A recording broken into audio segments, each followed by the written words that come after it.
Welcome back to Inside Nashville, where our guest today is Troy Tomlinson, President and CEO of Sony ATV, the #1 music publisher in Nashville.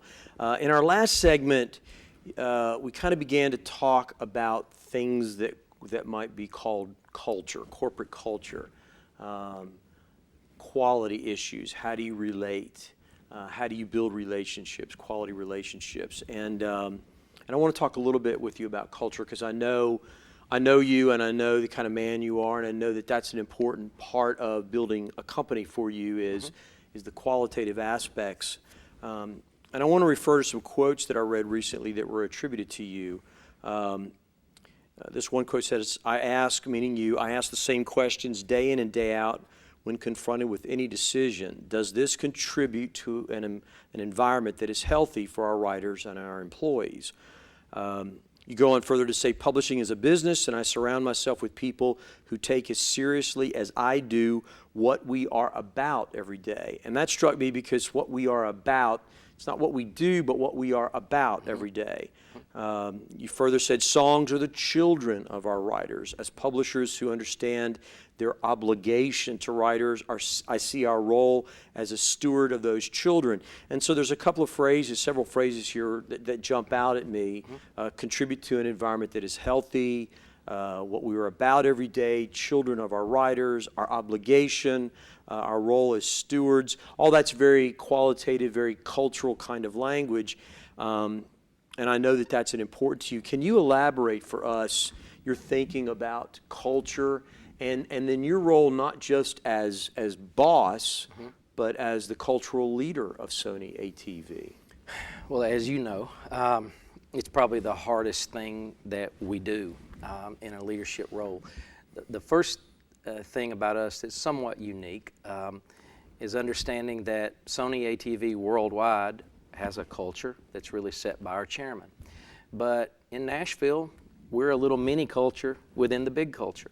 So I have to make sure that the larger culture of Sony ATV understands that we are different and that we operate somewhat differently. Now, are there key components to the worldwide culture of Sony ATV that we too need to adhere to? Absolutely. But Nashville's a unique city. Our employees are unique individuals. Our writers are unique songwriters.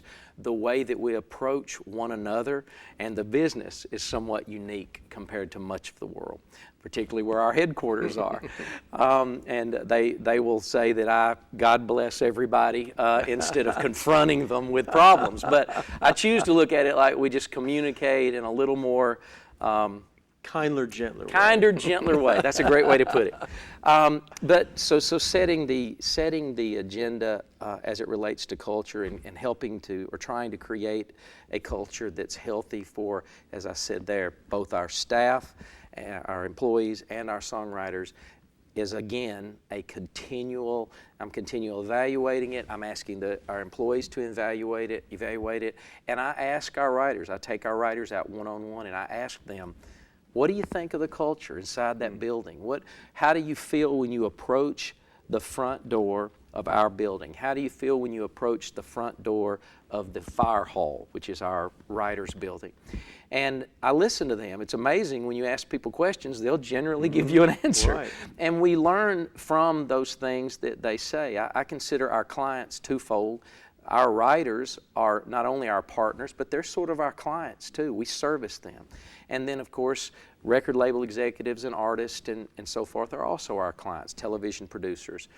So we look at ourselves and ask, what are we doing right that's creating a healthy environment for ourselves and our clients to exist, and what could be improved upon? And my job is to, I think, first of all, to ask those questions. Everybody else is busy doing. I think sometimes the leader, though we have to be busy doing, we also have to be able to back away and sort of look at the blackboard from a distance and ask ourselves, are the things that we're doing really necessary, and are they creating the healthy environment? Sometimes the things that we're doing are very successful, but they're not necessarily creating a healthy environment, and that's when we see burnout. We see people just say, you know what, I love you guys, I can't work here anymore. It's too heavy. It's affecting my family. Well, that's the last thing, that I want. So I try to keep a finger on the pulse of how are we affecting their lives. Today, I took one of our team members to lunch to say, the last 10 days, something's different. What's up? Is it something you can tell me about? Is it something that I can help with? Or do you just need for me to keep you in my prayers and support you? Tell me. And again, it's amazing. They will tell you. And I learned some things today about this employee that I had no idea about. And I hope that I will now take those things and work with them and try to help him. That's a part of creating a culture that's healthy for the employees. The part that rubs against that sometimes, my pet idea, if you will, and we've talked about it before privately, is this idea of a sense of urgency. Sometimes when you have a sense of urgency, your team members feel that against them, just pushed up against them all the time. And a certain amount of that I'm actually okay with. Right. But I do try to instill in these folks that when a circumstance, an opportunity comes their way, we need to make a pretty quick decision about whether that's not an opportunity that's important to us or it is an opportunity that's important to us. And if it indeed is one that's important to us, we need to act. So much of the time in the music business, particularly the 90s, when the money machine was turned on and the basement, somebody unplugged it at some point. Right. But while it was running, we were able to go at things sort of at our own pace, and it might have seemed frantic at times, but as you know today, it really does feel frantic every day. When you're trying to make up for lost market share or lost revenue within an industry, it feels frantic.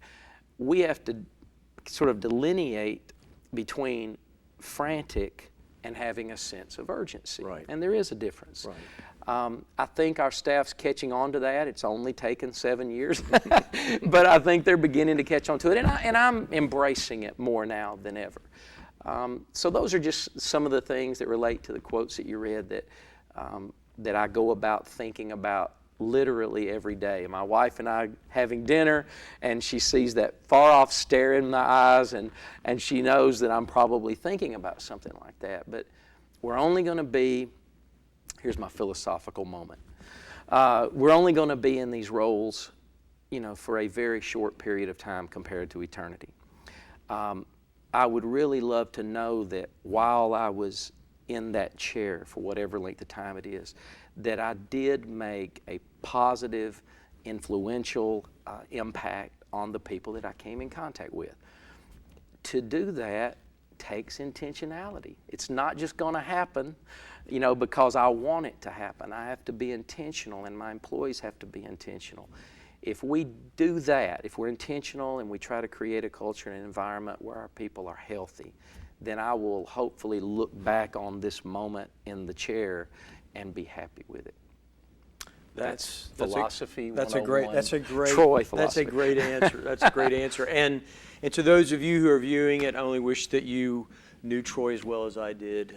I do, because those are heartfelt and very powerful words. So thank you. Thank you for being a part of Inside Nashville today. I enjoyed it. It's going to be great for our viewers to watch all these episodes. Thank you for watching. This has been another installment of Inside Nashville with our guest today, Troy Tomlinson.